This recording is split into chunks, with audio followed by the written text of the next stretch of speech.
Hello and welcome to WilmingtonBiz Talk. I'm Cece Nunn. I'm an editor and reporter at the Greater Wilmington Business Journal. And today we're going to be talking about something that voters will see in November on their ballots. And that is an increase in sales tax to fund transportation enhancements and improvements. And we're going to talk about that today with New Hanover County Commissioner Jonathan Barfield. So first, I want to go ahead and welcome you to Wilmington Biz Talk. Jonathan, thank you for being here today. Honored to be here with you today, CC.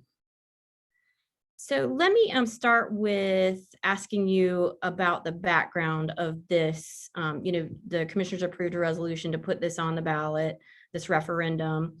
Why do that now? What was the thinking behind that? I served on Wave Transit's board for about 12 or 13 years, and there's been a conversation since that time period about how to adequately fund Wave Transit.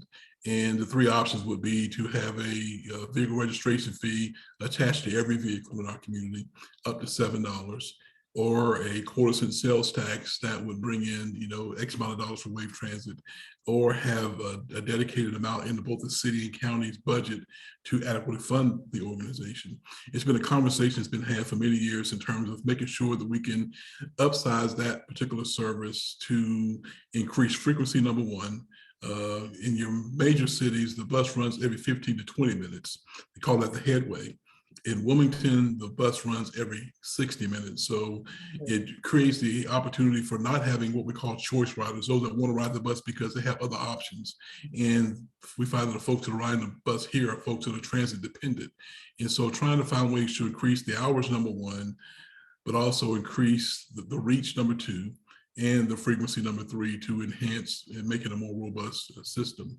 What I do know is that as all of my daughters have gone off to college, whether it be UNC Chapel Hill, UNCW, UNC Charlotte, every city that these students go to, they're introduced to public transportation. And that's the mode of transportation that they use to get around campus. And we educate them on the benefits of that and then bring them back to a community like ours, and then not have that system in place, I think does them a disservice as well as our community. So I'm looking forward to this part of things, being enhanced, along with rail realignment and bringing more bike paths and walking trails in our community as well. As to Wave Transit, I've been here a couple decades, and I know over the years you often hear people say, well, why do we need buses? There's never anyone on the buses. There's only a few people on the buses, but it tends to be folks who've never ridden the bus. So I don't know, I'm sure you've heard the same thing. What's your answer to that as far as there don't seem to be a lot of people using Wave Transit right now? Actually, ridership is at an all-time high. Yeah. And it's been that way for years. Depending on what bus you see at what time will determine how many people you see on the bus at any given point in time. Recognize again that people are also getting on and off buses as well. Again, there are many in our community that are transit dependent. They need to use public transportation to get back and forth to work. The challenge with Wave Transit right now is that it stops running at 6 p.m. So if you're working at a restaurant or hotel and you get off at 8 or 9 or 10 o'clock, you're going to be challenged in terms of how do I get back to my destination from where I started from. But we've heard that conversation for a long time now. But again, in all the major metropolitan cities, you see a robust public transportation system, except for our community. And recognizing that Hanover County, Wilmington itself, we are the economic leaders in southeastern North Carolina and pretty much eastern North Carolina. There's really no other urban county this side of 95 that I'm aware of that is economically advanced as our community is. But then not to have a robust public transportation system, I think kind of sets us back a little bit. I was at a breakfast this morning. It was the Wilmington Cape for Home Builders Association, and the topic that always comes up at these events is affordable housing. Have you gotten any pushback as far as the sales tax about whether shouldn't this just go to affordable housing, or shouldn't we do something similar for affordable housing efforts, since one of the problems with traffic is people are having to come from farther away when they can't afford houses, in the job centers in the city. Have you gotten some feedback like that? I've not heard that, but my thought is that it's pretty much all hands on deck. I think that public transportation And transportation alternatives dovetails into housing affordability for folks that are living out far as well as within the city limits itself. You need quality, affordable housing, number one, but also a way to get back and forth to your job, number two. And if you don't have a car or adequate transportation, how do you make that happen? So I think, again, with Wave Transit and the initiative we're pushing forward with 1/4 cents, and I try to imagine taking a penny and cutting it into 4 pieces and knowing that it's just that little piece of that penny. So roughly 25 cents on every $100 would be given towards this particular initiative. And it's not just Wave Transit, again, it's Rail Realignment. When you're traveling downtown Wilmington or other parts of our community and the trains are coming through, and you're not sure what those patterns are, and you're trying to get to work, and next thing you know, you have a 20-minute train coming through and your whole plans have changed because you can't go anywhere. Our goal is to reroute those trains and get them on the other side of the bridge and then route it to the state port. That way we can have traffic flowing more freely in our community as well.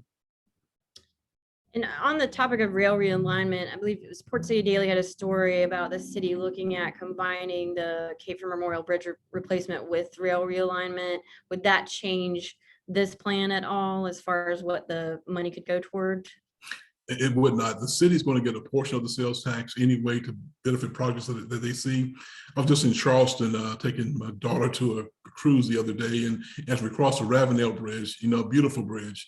But one thing that you notice when you get there is that there's also a pedestrian and biking trail or path on the side of the bridge.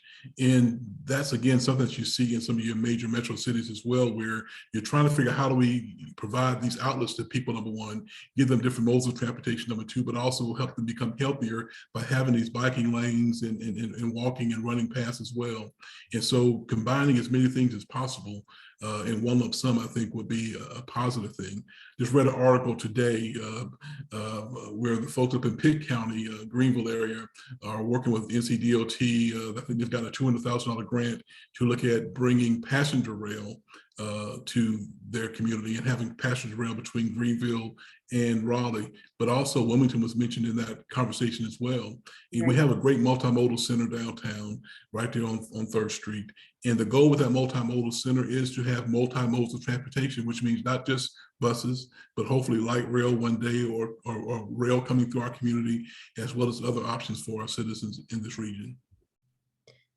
Well, and you might have mentioned this earlier, but I want to mention again, just to make it clear. So over a 10-year period, this tax would generate $144 million. And, as we said, you've been looking at the 45% going to public transportation, and then 39%, as you were talking about, the bicycle and pedestrian pathways. I imagine that is something that you get a lot of questions about, as a public official, like, why don't we have more? Is that correct? We're trying to make our community more walkable, more livable, and healthier. The neighborhood I live in is right off of Baltimore. The Cross City Trail actually begins where I live at the James E.L. Wade Park.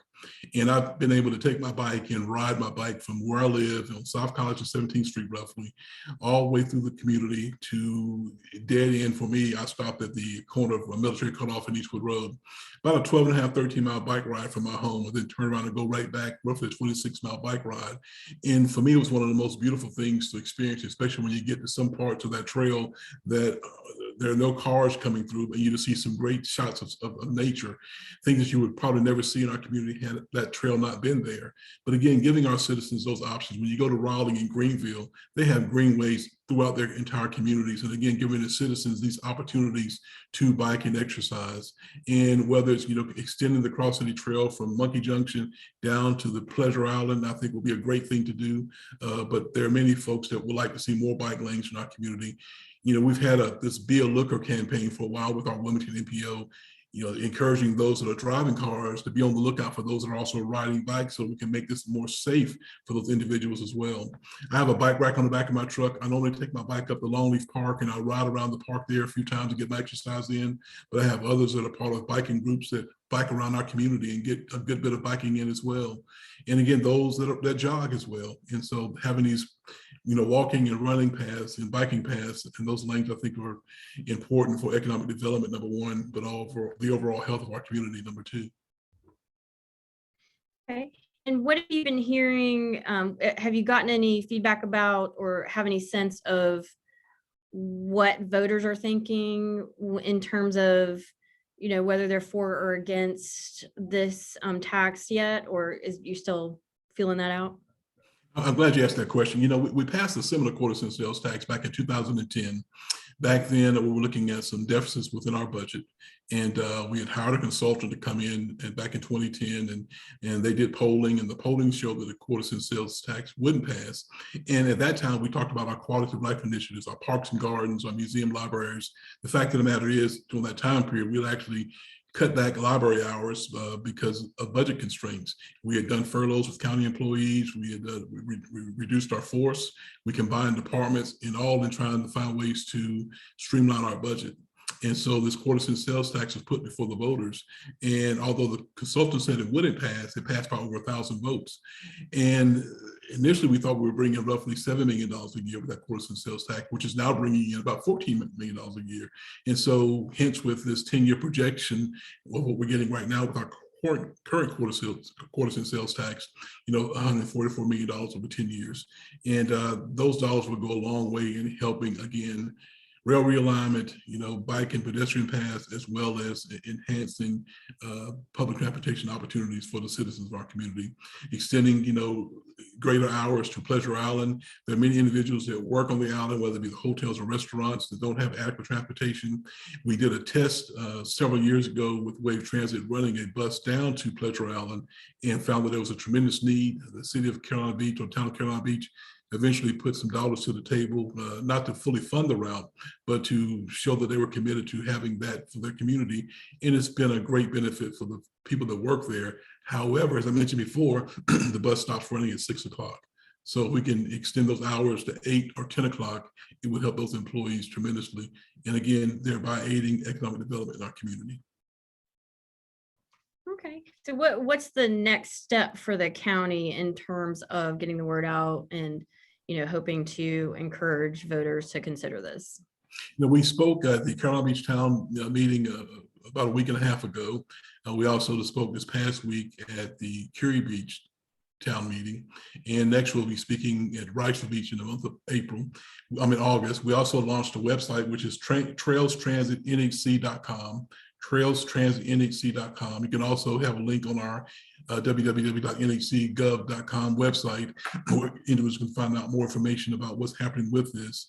We're utilizing opportunities like this to inform the public, as well as speaking to every group that we can, whether it's Rotary groups, key groups, community organizations, churches, and the like, trying to let folks know exactly the benefits for them if they support this. And our goal from a county standpoint, we can educate, we just can't advocate from a staff perspective. As an elected official, I can go out here and advocate all day long. And so I'm definitely an advocate for this. And you've touched on this and explained this throughout our conversation, but can you talk a little bit more about why transportation, why not schools or affordable housing or any of the other issues and challenges that the community is facing? Why have this on the ballot instead of a different topic? As I mentioned before, number one, you don't have the option of having those topics for a quarter cent sales tax. The General Assembly does not give us the ability to do just that. Right. From a county-wide standpoint, but right. There is the ability to do something related to transit. And again, what we are able to do is really derived from the General Assembly. Counties are creation of state government, and we can only do what the state government allows us to do.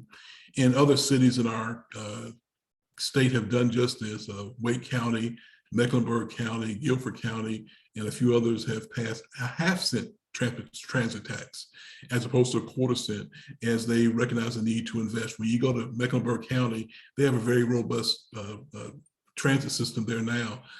My daughter, who went to UNC Charlotte, could walk out of her dorm room and walk across the street and get on the light rail and take it uptown. Durham is looking at, and Wake County is looking at, how do we get light rail in our community? And again, your major cities are looking at how do we move people and goods, throughout our region to lighten the load on our roads. Number one, when you go to Raleigh on I-40 on any given time of the day around noontime, you're going to be in stop and go traffic. And you see some of the same things happen in our community. And so if we can get more people on public transportation, more people riding their bikes. I'm trying to figure out, how do I ride my bike to a county commission meeting and not be all hot and sweaty when I get there, but just to lead by example in terms of, utilizing that mode of transportation to get me back and forth. I hadn't figured that part out yet, but I'm working on it. But again, for me, transportation initiatives themselves dovetail into the whole conversation around schools. In some communities, you have students that get back and forth to school utilizing public transportation, whether it's subways and trains and those kind of things in some places, and in other forms in other places. It just really depends. And you've addressed this before, and I think people who follow the issues kind of understand why this isn't the case, but you probably get questions from people about, why can't we just use, why do we have to pay for anything? Why can't the county just use money it has? Or why can't we take it from the, community endowment? Or, why raise taxes? What is your answer to that? Well, the quotas and sales tax, any sales tax is going to be shared by everyone, not just property owners, but everyone that buys goods in our community, whether they're visitors and tourists that come here, or whether it be individuals that live in our community as well. So it's a shared tax as opposed to something that's on the backs of the property owners themselves. And again, with us, our town being a tourist community, we see a great influx of individuals coming here that are spending money vacationing here, that are leaving significant resources here. When you look at beach renourishment, it's not the citizens here that are paying for beach renourishment. It's those that are staying in our hotels. So if we can share the love, so to speak, I think it helps, our entire community. And lastly, I'll ask you, how can people, if people want to know more about this, you mentioned the website, can people ask questions directly to you, or how, and go to some of these sessions that you guys have planned? They can definitely give me a call anytime. They can call me, they can email me, the whole like there. Again, they can go to our website, which is trailstransitnhc.com, trailstransitnhc.com. We've got this phrase, move forward, go further. Move forward, go further. And we're always trying to move forward and go further in our community. And again, having these types of infrastructure in our community only enhances life for everyone. People are coming here by leaps and bounds from other cities that are used to having a robust transit system, that are used to having, great walkability and bike paths and pedestrian walkways. And so again, trying to provide those type of amenities to citizens that are coming here, I think is a win-win for everyone. Okay, well, thank you so much for explaining those issues to us today, Jonathan. We really appreciate it. And we will, keep on the lookout for how this progresses and what the results are in November. Thank you for the invitation, and let's go move forward and go further. Thank you. Take care. You too.